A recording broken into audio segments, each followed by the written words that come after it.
Welcome to Big Fish, everybody. So, it's actually our last week of Big Fish before the summer holidays, and may even be our last week of Big Fish Live, though we did say that last summer as well. Hopefully by September we'll be able to do Big Fish back in person again, but if not, then we'll come back online, but we'll sort of see. But this is the last one before the summer, but we've got an action-packed week for you with lots of the fun stuff like normal. We'll have our game, we'll have our song, we'll have our story, we'll have our memory verse, and we'll have our craft as well. Now, this week, let me tell you a little bit about the craft. So if you missed the post on Tuesday, the things you need to gather together quickly are a piece of coloured card, a piece of white card, a pair of scissors, a glue stick, a pencil, and some colours. Nice and simple things this week that hopefully you can gather together nice and quickly if you haven't already got them ready. Now, Elisha, because it's our last week, are we going to play animal karate or digger karate? Digger karate. What, sorry? Digger karate. Digger karate. Okay, so if you were with us last week, you know how to play digger karate. But if you weren't, let me explain to you. It's a bit like animal karate that we used to play, but instead of animals, we're doing diggers. So you have to choose three things. In a moment, I'll say, digger karate, kids, do your thing, and you go hi-ya, and you get to choose between an excavator, a dumper bulldozer, or a backhoe. Okay, so you choose between one of those three. Then I will say digger karate expert, which is going to be Elisha, do your thing, and he will choose one of those. If he chooses the same as you, you're out, just sit down for a moment. If he chooses something different, you're still in. But don't worry, we only got 3 rounds to choose who are going to be our winners this week before we move on to the next thing. So it just gets you warmed up, ready for our song. So now we've got our digger karate expert back by here, we're ready to start. So this is the way it goes. Digger karate kids, do your thing. What noise do they have to make? Yeah. Hi-ya! So choose between the excavator, the dumper bulldozer, or the backhoe. Okay, so choose between one of those 3. And now, Elisha, you're going to be our digger karate expert this week? I'm going to put this Here we go. down. You're just going to put it down? Okay. But digger karate expert, do your thing. Hi-ya! Which one are you going to choose, Elisha? The excavator, the dumper bulldozer, or the backhoe? Which one are you going to choose? You got that on there? All the way down. Which one are you going to choose? The excavator, the dumper bulldozer, or the backhoe?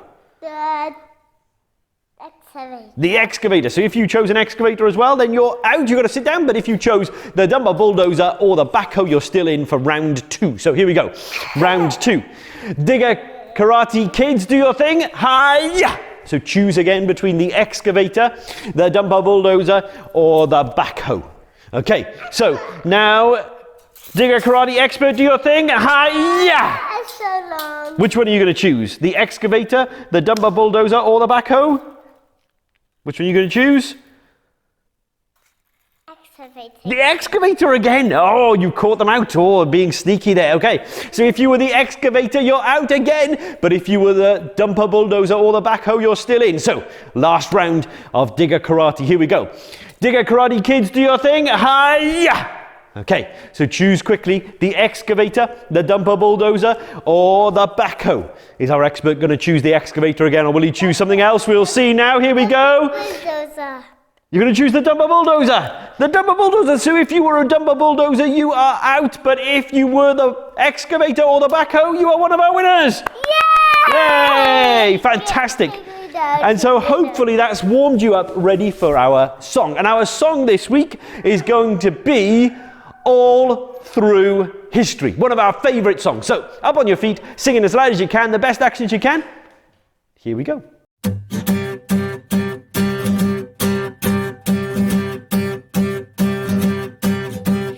Noah built the most enormous boat that kept the birds and animals afloat. The Lord was good, the Lord was strong, and Noah lived his life for him.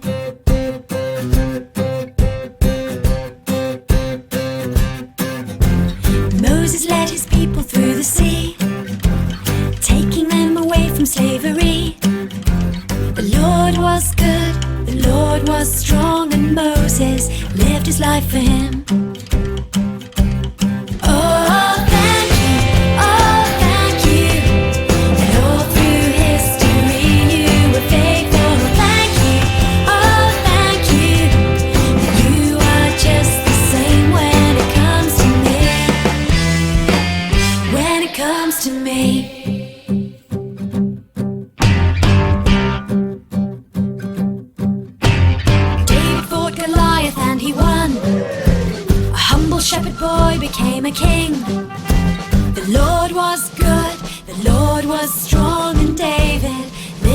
life for him. Daniel was inside a lion's den. God brought him to safety once again. The Lord was good, the Lord was strong, and Daniel lived his life for him. Oh, thank you, that all through history you were faithful. Thank you, that you are just the same when it comes to me. When it comes to me.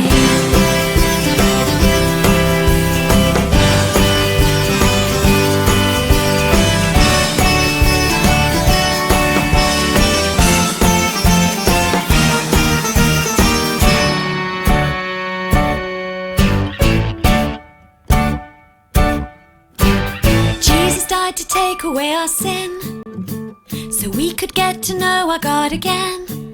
The Lord is good, the Lord is strong, and we will live our lives for Him.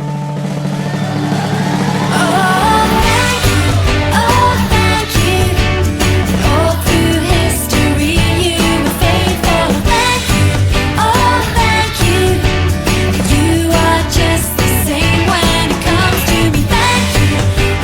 Thank you, that all through history you were faithful. Thank you, that you are just the same when it comes to me.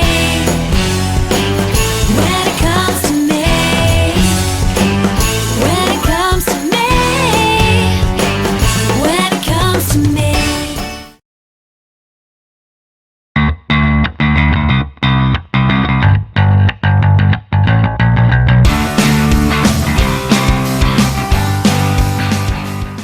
Well, you might notice that on the board behind me today, there are lots of, well, dice. And dice are often used in different games, aren't they? They could be used in board games or things like that. But equally, sometimes dice are used for gambling. That's when people roll dice or bet on horses or things like that to try and win money. And gambling's never the best kind of thing to do. But you see, I want to tell you a story today about someone that gambled. But they didn't gamble with dice or on horses or anything like that. But they gambled with their own life. You see, they had a great big problem. You see, the person in our story today had something which I call, well, eye disease. A great big eye right in the middle of their lives. You see, they thought that they could live for themselves and live their way, and actually they didn't realize that that was causing a great big problem, because it was actually separating them from God, and was meaning that instead of having a great and amazing life, they were actually going to end up losing their life. But let me tell you about the man in the story. You see, the man in my story today actually lived with his mum and his dad and his brother in a great, big, nice, well, house on a farm. And he had a good life there, but he was always getting a bit fed up because there was always somebody nagging him. You know, it might be like for you when you're there and your mum or your dad says, go and tidy the room, or go and wash your hands, go and do this, go and do that. And you say, oh, do I have to? I just want to live my life. I just want to have fun. Why can't I do what I want to do? And so one day, when he came down for breakfast, he decided to ask his dad a question. He said, Dad, I've been thinking. Yes, son, said his dad. What have you been thinking about? Dad, you know, one day you're going to die, aren't you? That's not a very nice thing to be thinking about, is it? But that's what he'd been thinking about. And his dad said, well, yes, son, I guess so. One day I'm going to die. He said, well, Dad, you know, when you die, I'm going to get half of your money, aren't I? Well, yes, said the dad. Well, Dad, I want it now. That's not a nice thing to say, isn't it? He was basically saying, Dad, I wish you were dead. I know if I said that to my dad, the response that I would get, but the response that the father gave this son wasn't quite what you would expect. He said, okay, son, if that's what you want, then that's what you want. So he went down the bank, or wherever he had to go. He got half the money that he owned, and he gave it to his son. And his son immediately packed his bags, walked out the door of the house, and left to go and live far, far away. And He thought he was having a great life. He started to rent a great house and he was having amazing parties. He seemed to have lots of friends. He was having a great life. He thought this was amazing and incredible. Everything was going great. He thought, this is the best decision I've ever made. This is amazing and incredible. Until one day he was at one of these parties and he put his hand in his pocket and, oh, well, there was nothing there. And he needed to pay for the food and he put his hand in his other pocket and, well, there was nothing there either. And, well, how was he going to pay for the food? And so he turned to some of his friends and he said, hey guys, I've paid for you at lots of these parties. Would you mind paying for me tonight? I don't seem to have any money left. No money, said his friends. We're off. We're not sticking around you anymore. You see, they weren't really his friends at all. They were just sticking around him because he was, well, paying for everything. And so the next day, well, the landlady came to collect the rent for the house and he said, well, I don't have anything. I don't have any money left. And she said, well, no money, no room. You're out. He thought that he had everything he could possibly want in life. But he'd actually ended up having absolutely, well,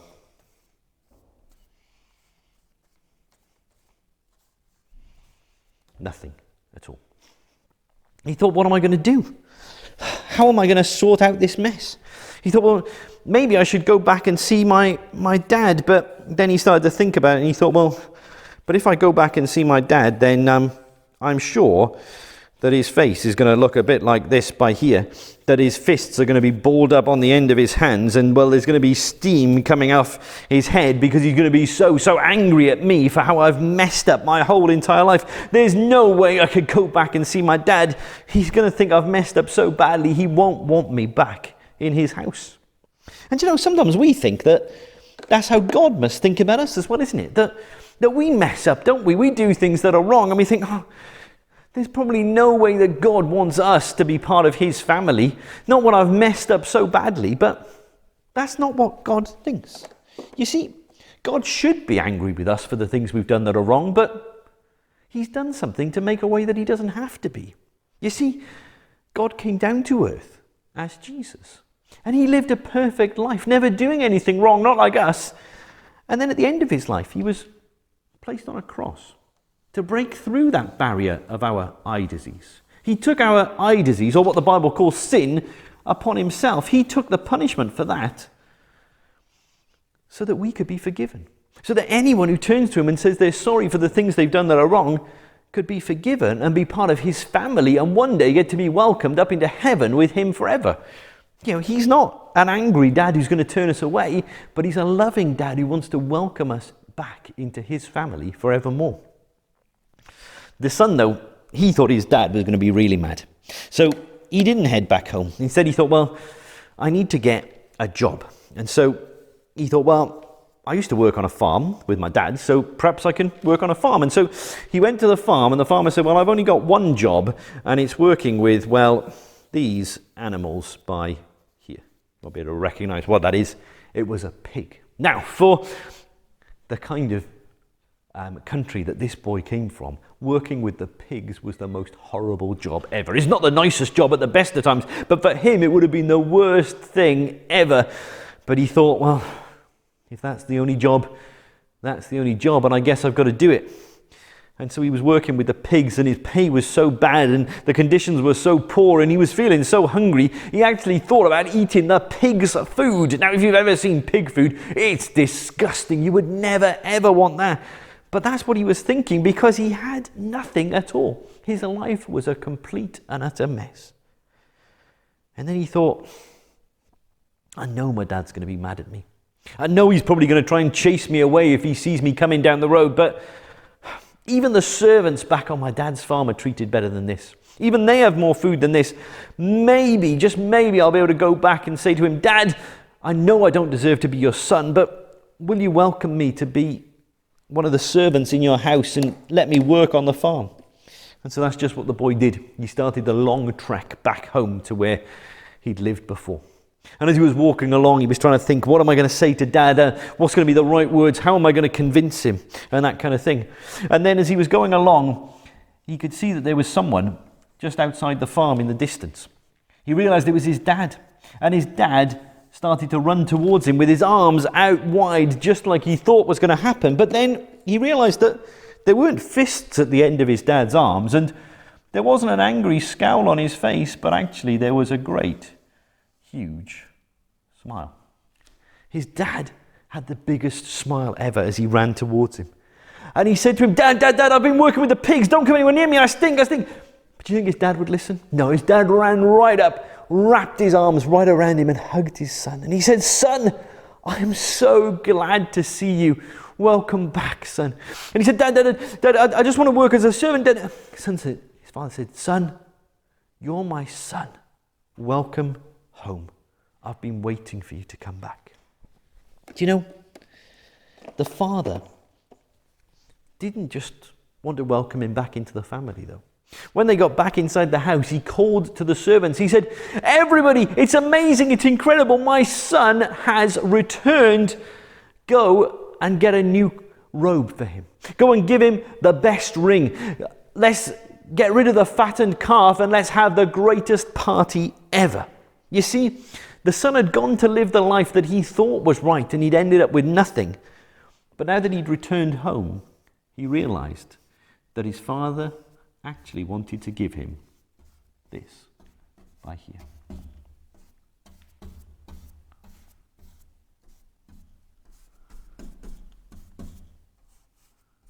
His father wanted to give him everything. Now, you know, I didn't make up this story. This is actually a story that Jesus first told. Not to talk about a dad and a son who owned a farm and that kind of thing, but actually to talk about, well, what God our Father is like up in heaven. You see, because God loves and cares for us so much. He should be angry with us for the things that we've done wrong, just like the Father should have been angry with the Son for the things he'd done wrong. But because God loves and cares for us so much, if we're willing to turn and say we're sorry to him and say we want to put our trust in him, then actually, just like the Father, he wants to give us everything. Because you see, Jesus didn't just die on that cross. But we know, don't we, that 3 days later, he came back to life. And actually, what he wants to offer to us is life as well. He wants to offer us, if we say we're sorry and put our trust in him, to be part of his family, to know that all the things we've done wrong have been forgiven, to know the best life ever here because, well, he's here with us, and to know that there'll be a guarantee of a place in heaven forever. And you know, when Jesus told this story, he said that whenever anybody turns and puts their trust in God, the angels up in heaven have the most amazing and incredible party. And you know, I know that one day I'm going to get to heaven and be part of that party. Not because I've done anything good, because it's not about me, but all because one day I realized what Jesus had done. And I turned and said I was sorry to him, and I put my trust in him. And because of that, I know that one day I'll get to be part of those parties up in heaven, rejoicing over people putting their trust in him. And so I want to encourage you today, if you've never done that, if you haven't put your trust in Jesus, then why don't you think about doing that today? Say, Jesus, I'm sorry for the things that I've done that are wrong. Jesus, will you please forgive me? And will you please welcome me into God's great family? And you know, if you do that, if you put your trust in him, then he won't turn you away. Jesus always welcomes people into his family if they turn and put their trust in him. And if you want to know a little bit more about how you can do that, or you've got some questions about that, then please don't hesitate to message us. We love to speak with you and talk about those kind of things. But I hope you enjoyed that story and hope you realize as well just how amazing it is that God loves and cares for us so much that he was willing to do that, to come and die on the cross so that people like me and you could be part of his amazing family forevermore. Well, it's prayer time now in Big Fish, as it always is. So you know how this works. Hands on your shoulders, ready to go. When I say 1, put your arms out like this. When I say 2, cross your arms like this. When I say 3, close your eyes, bow your head. I'm going to pray, which is speaking to God, but also listening to what he has to say to us. And then at the end, I'm going to say amen, and I'm going to say 4, and you need to be sat up nice and straight, ready to go for the next bit of the Big Fish Kids Club. So, you ready? Hands on shoulders. Here we go. 1 person might be the one that lets you down. So, you need to be as quick as you can possibly be. Ready? 1, that's good. 2, 3. God, I thank you so much for the amazing and incredible stories that you told whilst you were here on earth. God, I thank you for the story about the son and how even though he'd messed up, even though he'd done wrong, the Father wanted to welcome him back. And God, I thank you that it's not just a story, but it's what you want to do with us. that even though we've messed up, even though we've done things that are wrong, you want to welcome us back with arms wide open and welcome us to be part of your family if we're just willing to turn and put our trust in you. God, I pray you help us all to understand just what that means and how we can do that. Amen. 4. Sat up nice and straight, ready to go for the next bit of our Big Fish Kids Club, where we're having a look at our memory verse that goes along with this story and whatever this week's craft is going to be. So let's go and see what it is.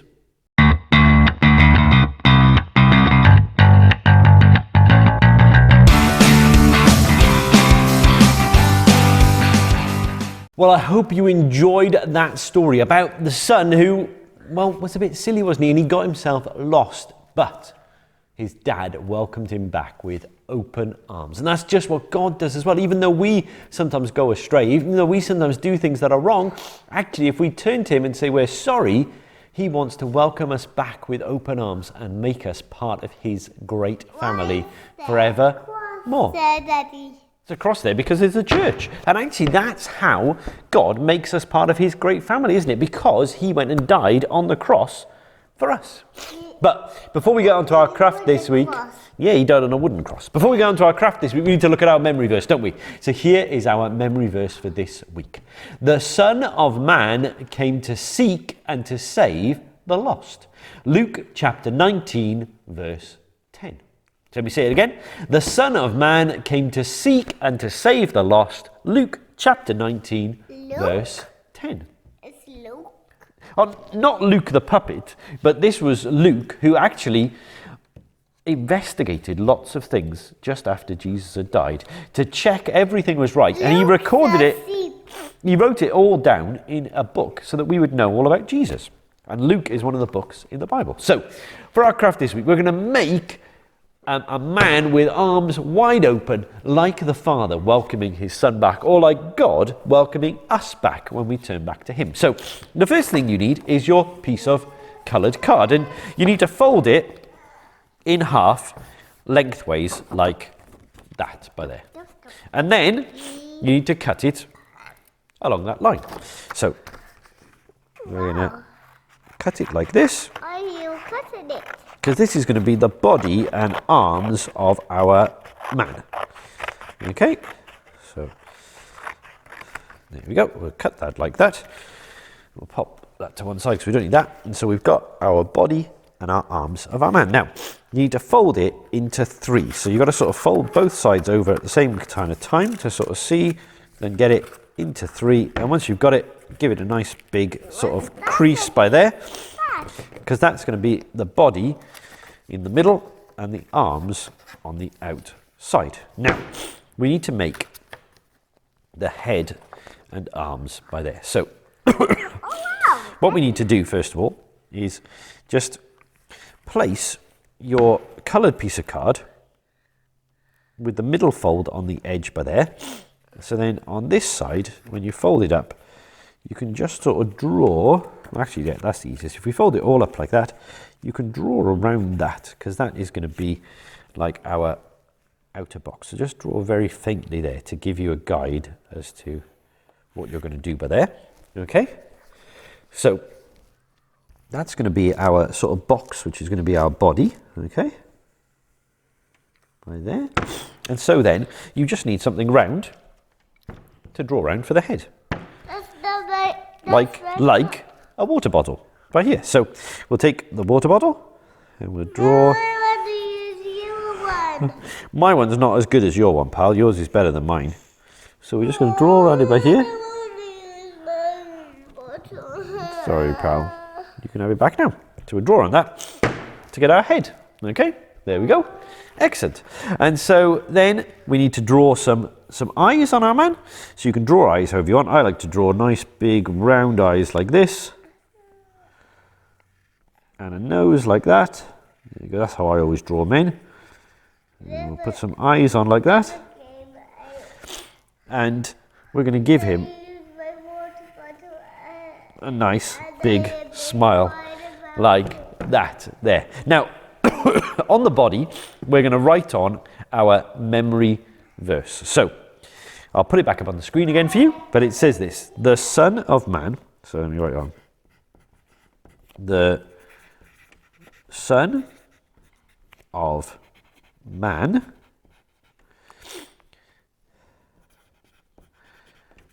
came to seek and to save. Oh, I need your hand in a minute, pal. Yeah. Daddy. The lost. Luke chapter 19 verse 10. What's And that will help us to remember that. What's that? Our man's name. Don't leave my hand. I will need your hand in a moment. So not quite yet. You've got to tell me first of all, what colour are we going to do for his hair? What colour should we do for his hair? Yellow? Lello, yeah. Yeah. I like Lello. Yeah. That's my favorite color. I want my Lello. So you're going to do his hair? Yeah. So you colour in his hair at the top by there then? Lello. It's on the round tip. Yeah, like that, is it? Do it by that. He's got a big spiky hair, is he? In the middle. Here's our man. Spiky hair. That's how Why you is sort he of drew him. have spiky? You drew the big spike up the top. I'm just colouring it in for us. Like that, is it? The table's shaking. Okay, so when you've done that, however you want to do his hairstyle or that kind of thing, He looks funny. he looks a bit funny, does he? We're going to cut him out. So again, if you need a bit of help to cut things out, then just ask your grown-up to help you with that. Oh, you okay there, pal? Me and Elisha both got a bit of hay fever, which is why we're all a bit snotty and a bit got coughs and things like that. It's not very nice today at all. When I like to put my feet right here on the table. you know, you're not meant to put your feet on the table Why? because it's not a nice thing to do. So I like sitting on the table. cut your man out. We've got a bit of an extra complicated thing because Elisha gave him sort of spiky hair up here and over that way. So we've got to cut out those kind of. Spiky hair. It's good spiky hair, is it? It's awesome spiky hair. That's good. It's awesome spiky hair. Because you told me it was awesome spiky hair. So cut along by there, and we got our man cut out. Now, Hooray! so we need to stick him onto his body over by here. So if on the back of the man you get your glue stick, Go stick. you're going to put some glue on the square. You put the glue on the square for me. It's all around him. Yep. So lots of glue over there. Oh, no. He got stuck, did it? Why has he got stuck? Because it's glue. You've got to hold the piece of paper down whilst you press the glue on. Otherwise, it ends up in the air, stuck to the glue stick like happened with Elisha. So then we'll take our man and we're going to stick him right in the middle by here. So try to get him in between your fold lines Let's stick him. and stick him on like that by there. Let's stick him. Now is when you need your hands. So, or for me, I'm going to use Elisha's hands. So, Elisha, can you come and sit on my lap by here? Oh. What are you doing to me? I'm going to draw around your hands. So I'll make sure to do it on the screen by there. So That's funny.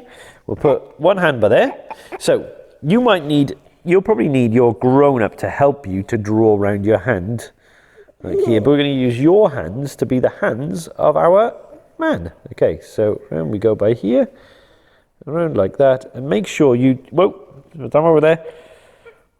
Make sure you include a little bit of wrist as well, because like that, because we're going to need. Like my hand. Well, it looks like your hand because we just drew around your hand. That's why it looks like your hand. It looks like. And you need my other hand. I do need your other hand. Yep. So let's put your other hand up by here where there's a bit of space. Okay, spread your fingers out a bit.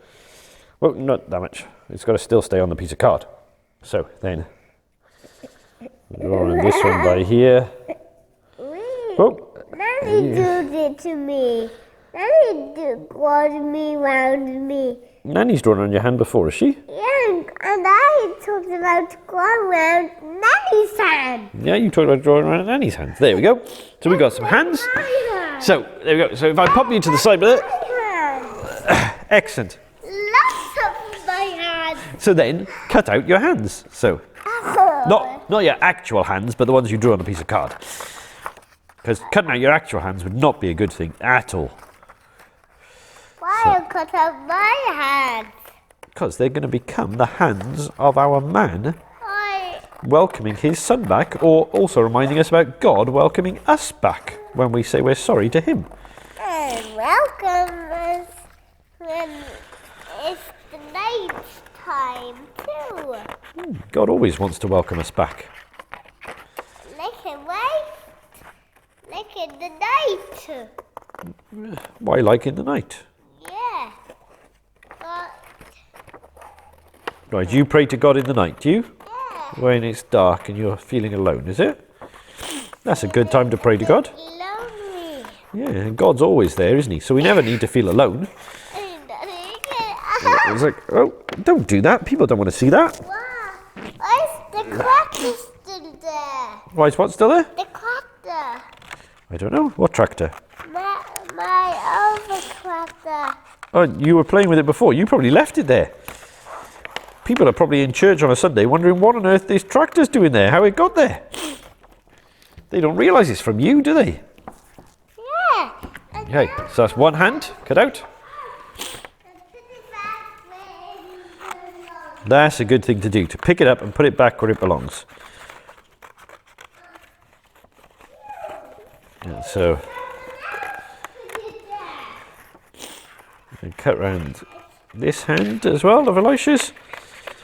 So you just cut round your hands. As I said, again, if you have problems cutting out, if you need a bit of help, ask your grown-up to help you.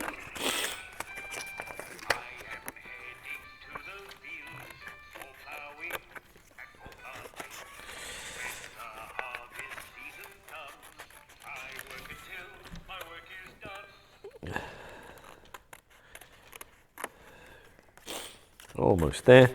And then once we've cut them out, we're going to sort of decorate them. I'm just going to colour them in very basically and simply, but if you want to add fingernails and stuff to them as well, you can do. That's entirely up to you.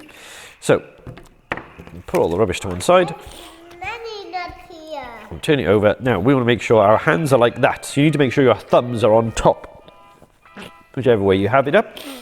And then I'm going to look for... Oh! Elisha, can you grab the pink pencil? It's fallen on the floor over there. Why is this one on the floor? I don't know. Can you grab it quick for me? So Elisha's going to grab the pink pencil for us. I'm just going to colour it in pink. And what we're going to do then, after we've coloured them in, we're going to stick them onto the arms of our man by here. Thank you, pal.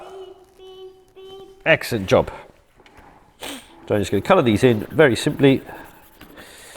I know pink isn't really the right colour, but it's the best that I've got. So you just colour them in whatever colour you want to do for your hands.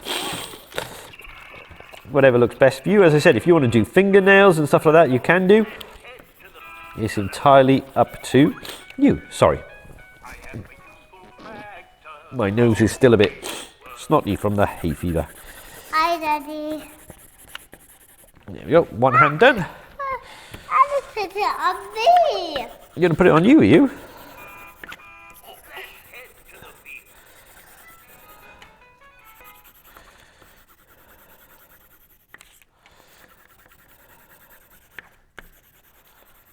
It looks awesome. It looks awesome, does it? Put it on my man. We're going to put it on our man now. So, what you need to do then is you need to put glue on the wrist bit of the hand, on the bit you've coloured. Okay, so like that, but there. And then you need to stick it on the right arm. So make sure your thumb is sticking up, I said, and stick it on there, on the back of the arm, like that, but there. And same with the other one, on the bit you've coloured in. Still make sure you're sticking it on the right side with the thumb up. And then you've got a man who is welcoming his son back with wide open arms, or also helping us to remember how God welcomes us back with wide open arms as well, and wants to give us a great big hug. So there is our man to remind us of our story this week. Now, as we said at the beginning, this is the last week of Big Fish before the summer, and hopefully come September we'll be able to meet back in person again. So we won't be doing Big Fish live, but still keep an eye out on our Facebook page through the summer. We'll post up some stories from us and some of our friends, and as well as that, we'll also be putting up some things come September, hopefully, to let you know where Big Fish will be running in lots of different churches and that kind of thing as well. But all we've got left to say now is say goodbye. Are you going to say goodbye to everybody? I want some legs. Oh no, this man doesn't have any legs because he just stands on the table like that. To hold his arms out wide for us. We can put it perhaps in your bedroom at home, can't we? Are you going to say goodbye to everybody? Bye. Bye. Have a great summer.